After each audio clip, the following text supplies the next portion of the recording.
We often have the impression that we can choose between good and evil. But what if that impression is just an illusion? Can we really talk about good and evil if our actions are influenced by external forces that we do not see? Are these external forces God? And if so, what is God really? Hello everyone. Today we are exploring the revolutionary world of Baruch Spinoza, a thinker who dared to challenge the conventions of his time and whose ideas continue to provoke us today. We are in Amsterdam, a vibrant city of the 17th century. Merchants are busy in the cobbled streets, the smell of exotic spices floats in the air, and church bells are ringing. It is in this cultural and intellectual melting pot that a young man of Portuguese Jewish descent will develop a worldview so bold that it will lead to his excommunication and condemnation by his community. To give you an idea of the extent of the scandal caused by Spinoza's ideas, allow me to read a small excerpt from the excommunication decree pronounced against him by the Amsterdam Synagogue in 1656. By decree of the angels and by the command of the holy men, we excommunicate, expel, curse, and damn Baruch de Spinoza with the consent of God. Cursed be he by day and cursed be he by night. Cursed be he when he lies down and cursed be he when he rises up. Cursed be he when he goes out and cursed be he when he comes in. No one should communicate with him, neither in writing, nor accord him any favor, nor stay with him under the same roof, nor come within 4 cubits in his vicinity, nor shall he read any treatise composed or written by him.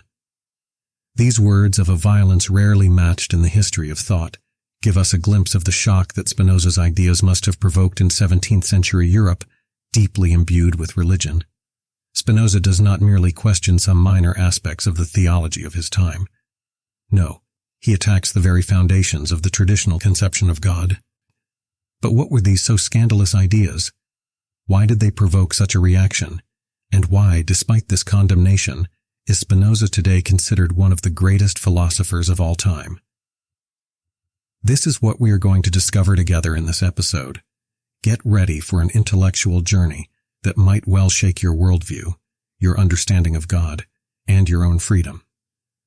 But before delving into Spinoza's revolutionary vision, it is essential to understand the conception of God that prevailed in his time, and which remains widely spread today.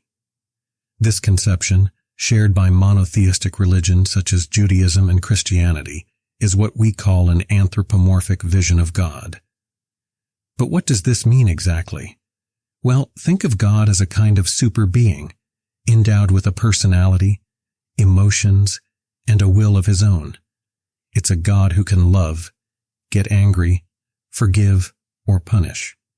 A God who created the world but remains distinct from his creation, like a watchmaker would be distinct from the clock he made. In this vision, God is often represented as an old bearded man sitting on a cloud, observing and judging the actions of men. He intervenes in the world according to his own will, rewarding the righteous and punishing sinners. It's a God with whom one can enter into a personal relationship, to whom one can address prayers and supplications. Let's take a concrete example to illustrate this conception. Imagine a farmer whose fields are threatened by drought. In an anthropomorphic vision of God, this farmer could pray for rain, hoping that God will hear his plea and decide to intervene by making it rain. If the rain comes, the farmer will thank God for his goodness. If the drought persists, he might wonder if he has offended God in some way. This conception of God is deeply rooted in our culture. It is found in art, literature, and even in our everyday language. How many times have we heard expressions like thank God, God willing, gan, or God bless you? All these expressions reflect this vision of a personal God, endowed with a will and capable of intervening in our lives. But this concept of God poses many philosophical problems. How to reconcile the existence of an all-powerful and benevolent God with the existence of evil in the world, like the ongoing genocide in Gaza? If God is omniscient and already knows all our future actions, how can we be truly free? And if God is perfect and immutable, how can he feel changing emotions like love or anger? It is in the face of these thorny questions that Spinoza will develop a radically different conception of God, a conception that will shock his contemporaries and shake up Western philosophy. Spinoza categorically rejects the idea that God could have a plan for humanity. According to him, These notions are not only false but also dangerous.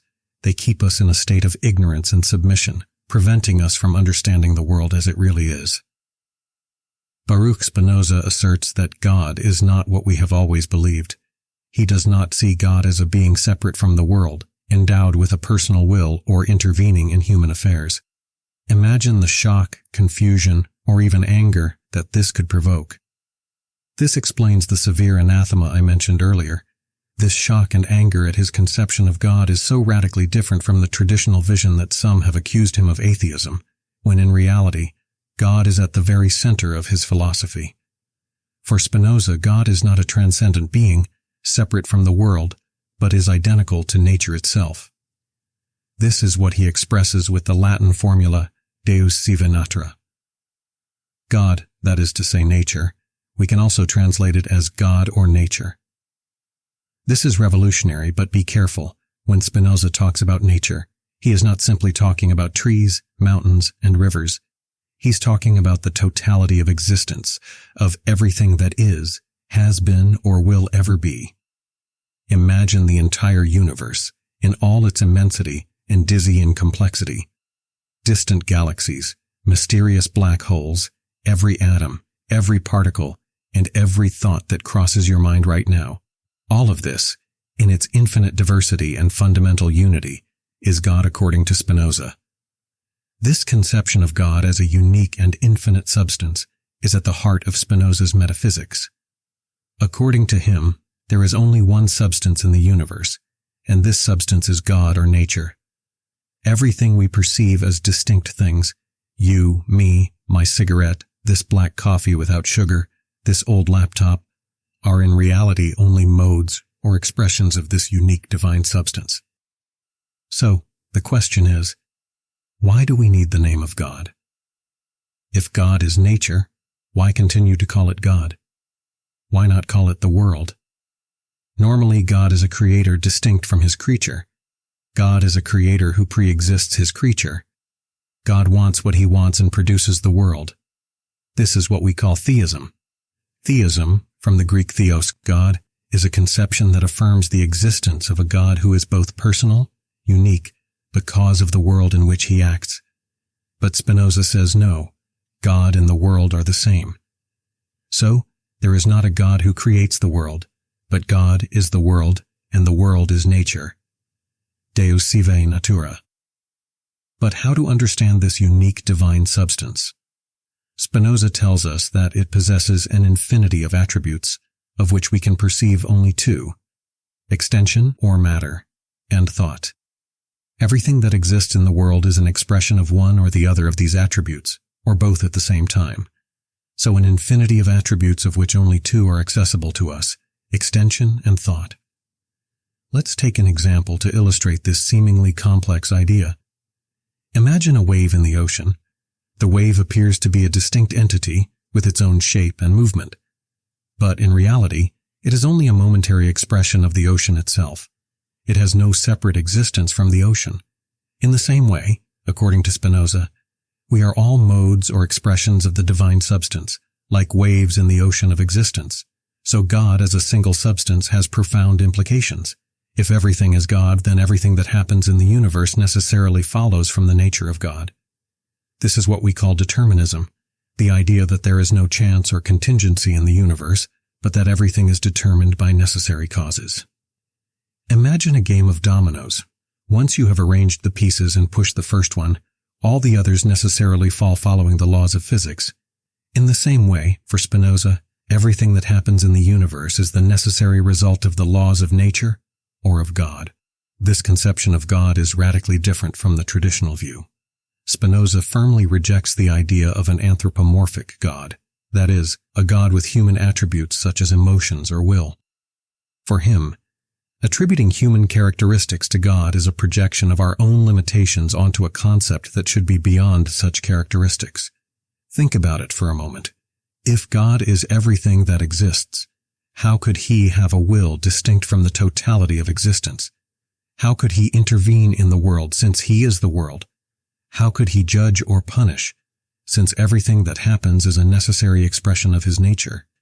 I know these ideas may seem abstract and difficult to grasp at first, But don't be discouraged.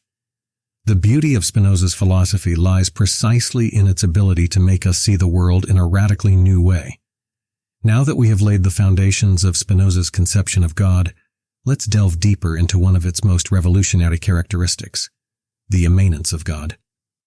Contrary to the traditional vision of a transcendent God, that is, above or outside the world, Spinoza proposes an immanent God, present in all things. For him, God is not separate from the world he created, but is present in every aspect of reality. For example, imagine for a moment that you are watching a magnificent sunset, the vivid colors streaking the sky, the warmth of the sun on your skin, the feeling of wonder you experience. All of this, according to Spinoza, is a manifestation of God. Not in the sense that God created this spectacle for your pleasure, but in the sense that the sunset itself, your perception of it, and your emotional reaction are all aspects or modes of the divine substance. This idea of immanence is deeply counterintuitive for many of us, accustomed to thinking of God as a separate being, but it has fascinating implications.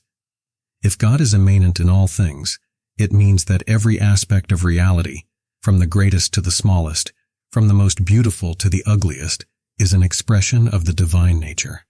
To better understand this idea, let's take another concrete example, a painting session. In a traditional view, one might see God as an external observer of the work, perhaps even as the one who provided the materials but who remains outside the creative act. In the Spinozist vision, God is present in every aspect of the painting. The artist's tools and canvas are modes of God under the attribute of extension, matter. The artist's ideas, concepts of composition and color are modes of God under the attribute of thought. The brushstrokes and color mixtures on the canvas are the expression of these two attributes simultaneously. We go further and say that even the infinite possibilities of color and shape combinations are manifestations of the divine substance. Moreover, the artist's emotions, inspiration, doubt, satisfaction of completed creation are modes of God and are the expression of this divine reality. This immanent vision of God influences our understanding of ourselves and our place in the universe. If we are modes of the divine substance, it means that we are not separate beings, isolated from the rest of reality. On the contrary, we are deeply interconnected with everything that exists. Your body is composed of atoms that have existed since the beginning of the universe, which may have been part of distant stars before becoming a part of you. Your thoughts and emotions are shaped by your environment, your culture, your experiences, all these things that are themselves expressions of the divine substance. In this perspective, the boundary between you and the rest of the world becomes blurred, even illusory. This idea of interconnection and fundamental unity of all things is one of the most fascinating and influential aspects of Spinoza's philosophy. This is Spinoza's monism, which is the idea that there is only one substance in the universe. This statement may seem simple at first glance, but its implications are profound and unsettling. It resonates with certain Eastern spiritual traditions, such as Buddhism, and has inspired many thinkers and scientists over the centuries. Even Einstein was a great admirer of Spinoza and shared his vision of a unified and deterministic universe. He even declared, "I believe in Spinoza's God who reveals himself in the orderly harmony of what exists, not in the God who concerns himself with fates and actions of human beings." This vision is radically different from the dominant dualist conception of the time, inherited from Descartes, which saw the world as composed of two distinct substances, matter, res extensa, and mind, res cogitans. Spinoza sweeps this distinction aside. For him, thought and extension are only two attributes among an infinity of attributes of the single substance. Let's take the example of the painting again. From a Cartesian dualist perspective, we could see the painting in two aspects. On one hand, the painting itself, matter, and on the other hand, our perception of the work of art, mind. These are two distinct things. But for Spinoza, the painting and our perception of the painting are just two different ways of apprehending the same underlying reality. It's as if we were looking at the same painting through two different lenses, one showing the pigments and materials, the other revealing our subjective experience of the work. There's no real separation between things, only distinctions that our mind makes to understand the world. It's a bit like the entire universe was an immense puzzle, and we, in our limited perception, only saw a few scattered pieces, forgetting that they fit together to form a single coherent image. But Spinoza goes even further. Not only does he affirm that everything is interconnected, but he maintains that everything that exists necessarily. This is what we call Spinoza's necessitarianism. Necessitarianism is a philosophical term, and it means a position that everything actual is necessary, or that the actual world is the only possible world. According to Spinoza, the single substance, God nature, acts according to its own necessary nature. There is no room for chance or contingency in Spinoza's universe. It's like a gigantic cosmic clock. Each gear and spring in this clock represents an aspect of the universe. According to Spinoza, the movement of each piece at each moment is necessarily determined by the functioning of the whole, the laws of nature, and by the previous positions of the other gears. There are no coincidences or random movements. Everything necessarily follows from the nature of the single substance. Spinoza may seem deterministic and discouraging at first glance. Where is our freedom in all this? Do we really have no control over our actions? Spinoza offers a surprising answer to these questions, which I will explore with you later. For now, let's focus on another crucial aspect of Spinoza's monism, the distinction between natura naturans and natura naturata. These Latin terms, which could be translated as naturing nature and natured nature, are essential to understanding how Spinoza conceives the relationship between God, nature, and the manifested world. Natura naturans, or naturing nature, represents the divine substance in its active, creative aspect. It's God, nature, as the producing principle, the source of all existence. Natura naturata, or natured nature, on the other hand, represents the manifested world, the set of modes that express the divine substance. It's like a tree. The roots, trunk, branches, leaves are natura naturata, the manifested world that we can perceive. But the life force that animates the tree, that makes it grow and develop, is natura naturans. The two aspects are inseparable, and together constitute the single reality. In the traditional view, God is seen as a transcendent cause, separate from its effects. However, for Spinoza, God nature is an immanent cause. The divine substance does not produce the world as an artisan makes an object, but rather as an internal principle that expresses itself through the world. This is Spinoza's monism.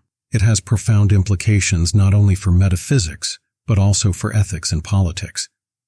If everything is an expression of the single substance, then we are all fundamentally interconnected. What affects one part affects the whole. This idea could be seen as a precursor to some modern ecological conceptions, which emphasize the interdependence of all living beings. Moreover, if we are all expressions of the same divine substance, this calls into question traditional hierarchies between beings. For Spinoza, a human being is not fundamentally superior to an animal or a plant. All are modes of the divine substance, simply expressed in different ways. Spinoza's monism also has important implications for our understanding of ourselves. If we are only modes of the divine substance, particular expressions of God nature, what becomes of our sense of individuality? Spinoza does not deny our subjective experience of being distinct individuals, but he invites us to see this individuality as a particular expression of the single substance, rather than as a separate and autonomous entity. This may seem abstract or far from our daily concerns, but in reality it touches on the very heart of our human experience. It invites us to see ourselves not as isolated beings struggling against an external world, but as integral parts of a greater whole. Of course, Spinoza's monism also raises many questions and challenges. How, for example, can we reconcile this vision of a single substance with the apparent diversity we observe in the world? How can we explain the emergence of individual consciousness from this single substance? And despite these challenges, or perhaps because of them, Spinoza's monism influences his conception of knowledge. And how can we, as finite modes of the infinite substance, achieve an understanding of this ultimate reality? Spinoza tells us that knowledge is not simply an accumulation of information. Rather, it is a path to freedom, to the deepest joy that a human being can know. To understand this bold claim, we must first explore Spinoza's theory of knowledge. He distinguishes three types or levels of knowledge. Knowledge of the first kind, or opinion. This is knowledge based on sensory experience and imagination. It includes rumors, prejudices, and inadequate ideas based on partial or confused perceptions. This form of knowledge is the source of many errors and illusions. Knowledge of the second kind, or reason. This is knowledge based on common notions and adequate ideas of the properties of things. It allows us to understand the causal relationships and general laws that govern phenomena. Knowledge of the third kind, or intuitive knowledge. This is the highest form of knowledge. It allows us to grasp things in their essence, to see them as necessary expressions of the divine substance. To illustrate these three types of knowledge, let's take the example of a solar eclipse. At the level of knowledge of the first kind, opinion, a person might see the eclipse as a frightening omen or divine sign, based on superstitions or unfounded beliefs. At the level of knowledge of the second kind, reason, an astronomer might understand the eclipse as the result of the relative movements of the Earth, Moon, and Sun, using mathematical models and empirical observations. At the level of knowledge of the third kind, intuitive knowledge, one could intuitively grasp the eclipse as a necessary expression of the cosmic order, seeing in this event the manifestation of the divine substance in all its complexity and beauty. What is remarkable in Spinoza's theory is that these levels of knowledge are not simply different ways of seeing the world, but different states of being. The more we progress towards higher forms of knowledge, the more we realize our true nature as modes of the divine substance, and the more we increase our power to act. But how do we attain this knowledge of the third kind, this intuitive knowledge that allows us to see the world sub specie aeternitatis, from the perspective of the eternal? It's a process that involves both intellect and affect. It's not simply about accumulating information, but about transforming our way of being in the world. Imagine you're learning to play a musical instrument. At first, you struggle with individual notes, trying to memorize and reproduce them correctly. This is knowledge of the first kind. Then you begin to understand music theory, the relationships between notes, chord structures. This is knowledge of the second kind. But there comes a moment when you no longer think about individual notes or theory. You're simply in the music, expressing it as an integral part of your being. This is knowledge of the third kind. This intuitive knowledge, according to Spinoza, is not reserved for an intellectual elite. It's a state we can all achieve, although it requires effort and practice. And the rewards of this effort are immense. For Spinoza, this knowledge of the third kind is the source of the greatest joy, of what he calls beatitude. Beatitude in Spinoza's philosophy is not a passive state of contentment or a future reward promised by religion. It's an active joy that flows from our understanding of our place in the natural order. The more we understand how we are a necessary part of the divine nature, the more we feel this deep joy, the more we feel this unity with all that is. So beatitude as a result of knowledge is what some commentators have called Spinoza's rational hedonism. It's hedonism because it sees joy as the supreme good, but it's rational hedonism because this joy flows from rational understanding rather than simple satisfaction of desires. It's important to note that for Spinoza, this beatitude is not an escape from the world or a stoic detachment. On the contrary, it's a deeper engagement with the world, based on an understanding of our true nature and our place in the order of things. The more we understand, the more we are able to act effectively and joyfully in the world. This understanding, according to Spinoza, is the source of a deep and lasting joy. This is what he calls the amor Dei intellectualis, the intellectual love of God. This love is not an emotion directed towards an external being, but a form of knowledge that frees us from our illusions and allows us to see the world as it really is. If you could see the world in all its complexity, understand how each event is linked to all others in an infinite chain of causes and effects, this vision, according to Spinoza, would be the source of a profound joy and serenity. This is the true beatitude Spinoza speaks of. Of course, this vision of God and religion was revolutionary and dangerous in Spinoza's time. It still is in many contexts today. Spinoza was accused of atheism, and his ideas were considered a threat to the established social and religious order. But Spinoza himself did not consider himself an atheist. He deeply believed in God, but a God who was identical to nature, a God who manifested in every aspect of the universe. From the largest galaxies to the smallest subatomic particles, a God is nature, or rather God, that is to say nature. For Spinoza, true piety does not consist of worshipping an external God or following prescribed rituals. It consists of understanding nature and our place within it. The more we understand the natural order of things, the closer we come to God, not a personal God, but God as the infinite substance of the universe. So no, rain will fall or not fall according to a farmer's prayers or the whim of a supernatural entity, but rather according to the necessary laws of nature. And this brings us directly to his understanding of freedom and determinism. I invite you to do a little thought experiment. Imagine a hamster in a wheel. At first glance, it seems that the hamster chooses to run at full speed and change direction at will. But in reality, it is trapped in a wheel that makes it go in circles, and its movements are entirely determined by the structure of the wheel and the force with which it runs. For Spinoza, we are a bit like this hamster. We are not free. Freedom, as well as free will, are illusions. These concepts have never really existed. We do not make choices. This perspective marks a profound break with Christianity. Christianity affirms that a God created the world. Spinoza, on the other hand, proposes another vision. It is not God who creates the world, but God is the world itself. In this sense, God and the world are one and the same thing.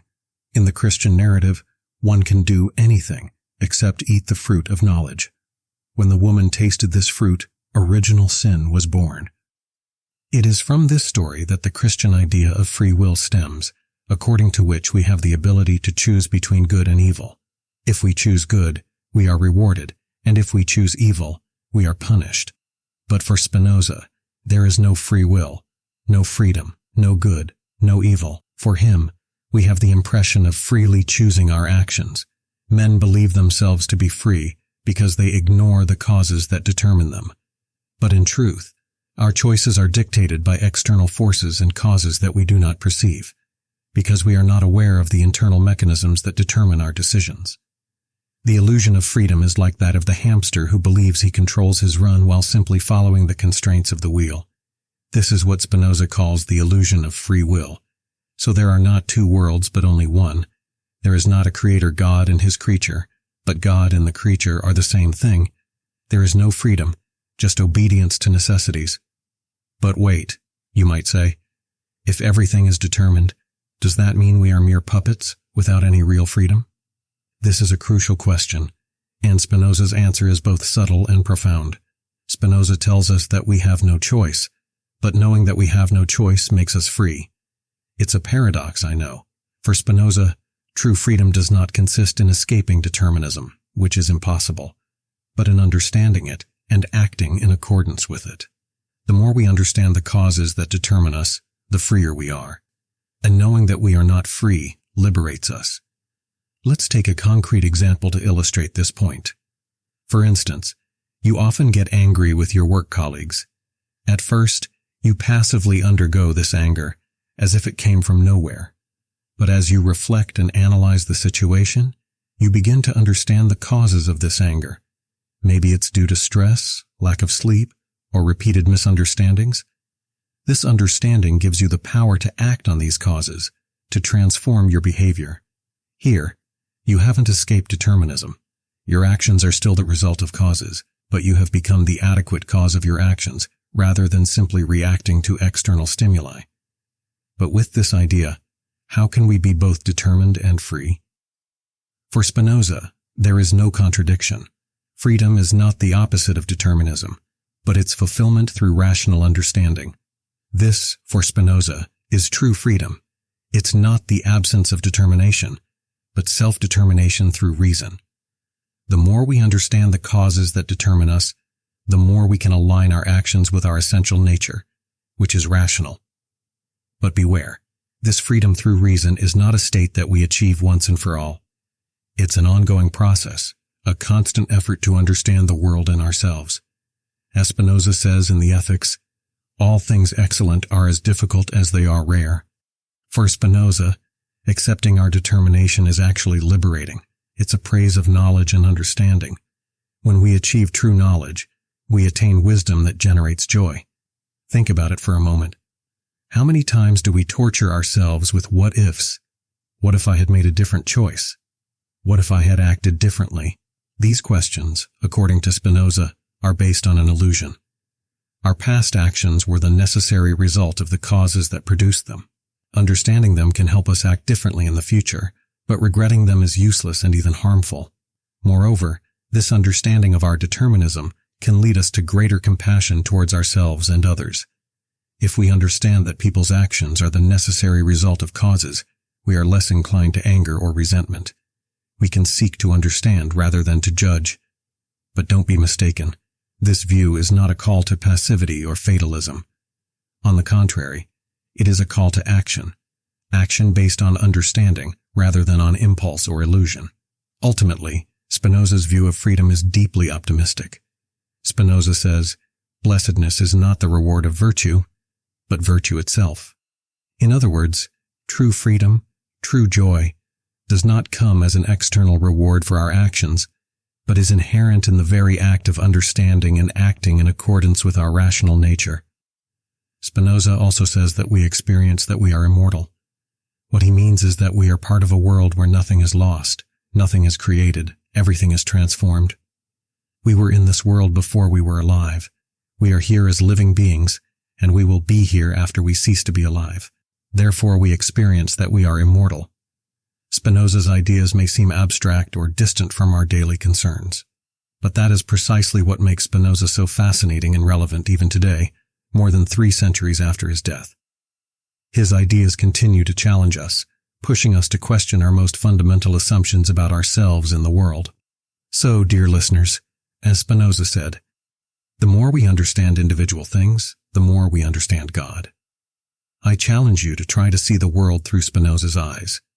Observe the events in your life, your emotions, your interactions with others, and even the act of liking and subscribing to my channel, not as isolated facts, but as parts of an interconnected whole. Seek to understand the causes behind your actions and those of others. And perhaps, just perhaps, you will feel a little bit of that blessedness Spinoza speaks of, that serene joy which comes from understanding our place in the natural order. Every small effort at understanding is a step towards greater freedom and greater joy. So keep an open mind, stay curious, and don't be afraid to question your own beliefs, for it is in this constant questioning, in this quest for understanding, that true freedom resides. Thank you.